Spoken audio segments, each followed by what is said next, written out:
Okay, the trick to shading is that your shadows need to be a darker, richer color than your lighter colors. I can't give you a reason for that necessarily, but it looks good. So this blue makes a good shadow for this blue, even though this one is significantly richer. So I'm gonna get a little bit of purple and a little bit of blue in the shirt. How I'm gonna pull this off, I'm not quite sure. I'm a little afraid. So I'm gonna take my lightest color and just go in.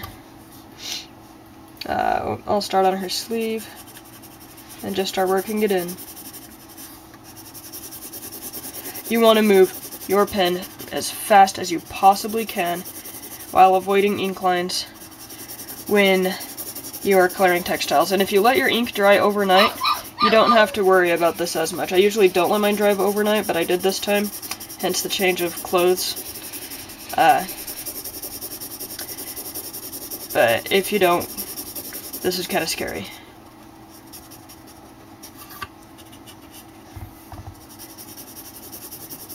And I'm not applying very much pressure with the marker. It's almost barely touching the paper at all. And I got it in the hair a little bit, but I'll just make the hair a color that can cover it because I'm sloppy.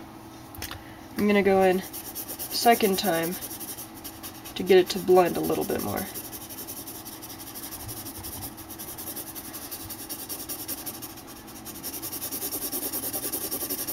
And you don't need to get your first coat perfect because you're going to have shadows that are going to start distracting from it, and then you can keep blending it once you have your shadows down. And if you've noticed, I'm using the fine tip for this part. And you should never change the direction of your strokes. I just did, but you shouldn't.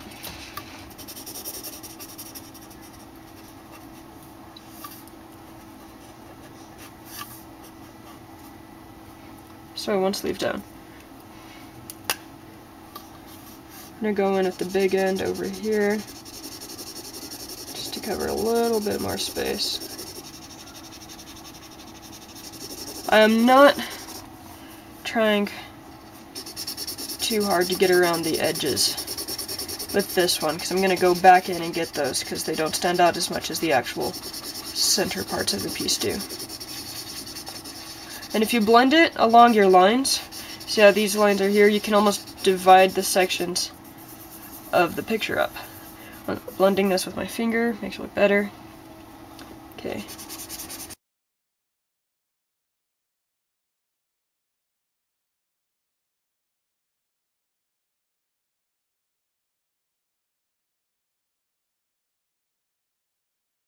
Alright, I'm gonna see what happens when I go in with blue slate.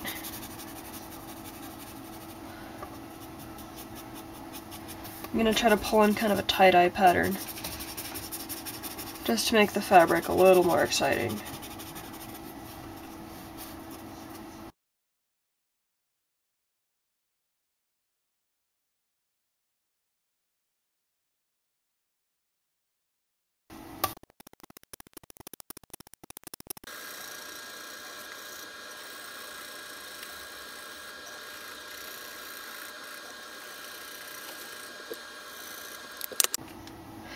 Now I'm going back in with the light blue to blend this tie-dye design into the shirt.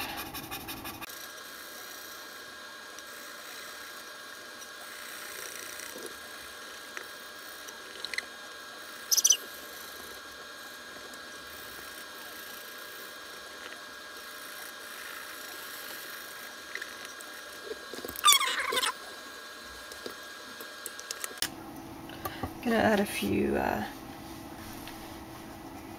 flower designs.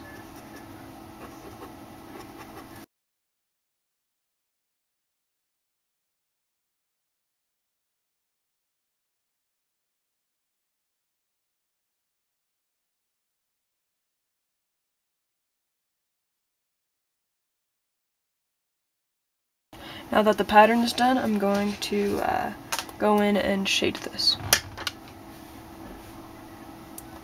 This is kind of a scary part. I really hope this blue is even an appropriate color. Alright.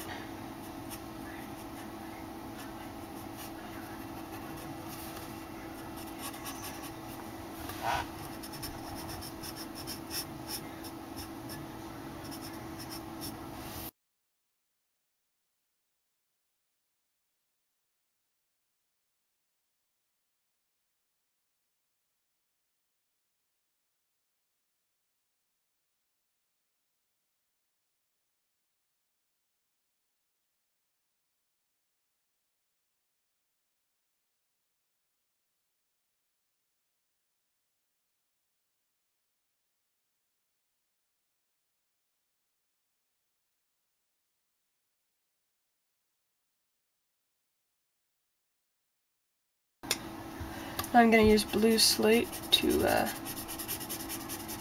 blend this in and get a more violet shade back in there.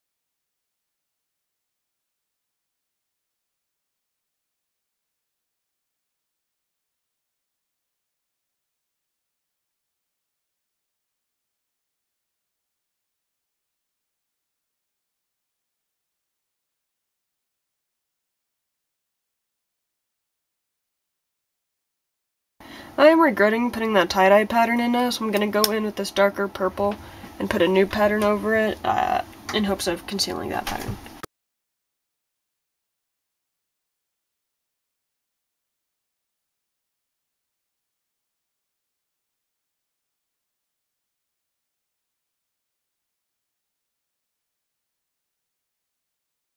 Alright, for the eyes, I am going to color them the same color as the shirt to make them stand out a little more. So I'm going to go in with the light Caribbean blue first. And before it dries too much, I'm going to go in with blue slate. Just to add a slight hue there. Then I'm going to pull in from the top a little bit of true blue, and from the centers of the irises. I'm actually going to go even one shade darker to get a little more dimension in the eyes.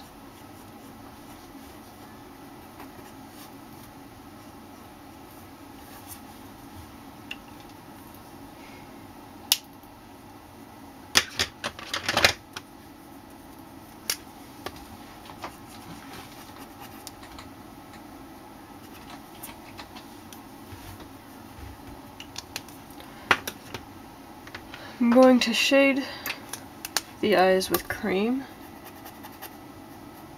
Pull a little bit of the blue in, avoiding the highlights. Cleaning off the marker on my finger, and then gonna go in and shade the teeth as well. Gonna give her a little bit of lilac color on her upper eyelid.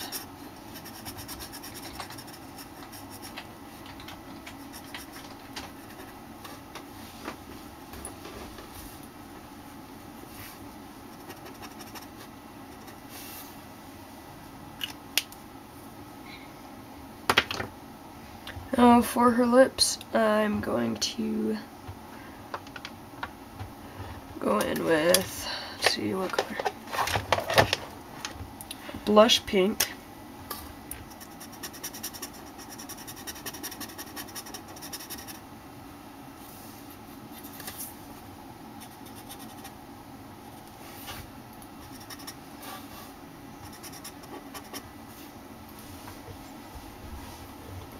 And I'm going to pull a little bit of this into the cheeks as well.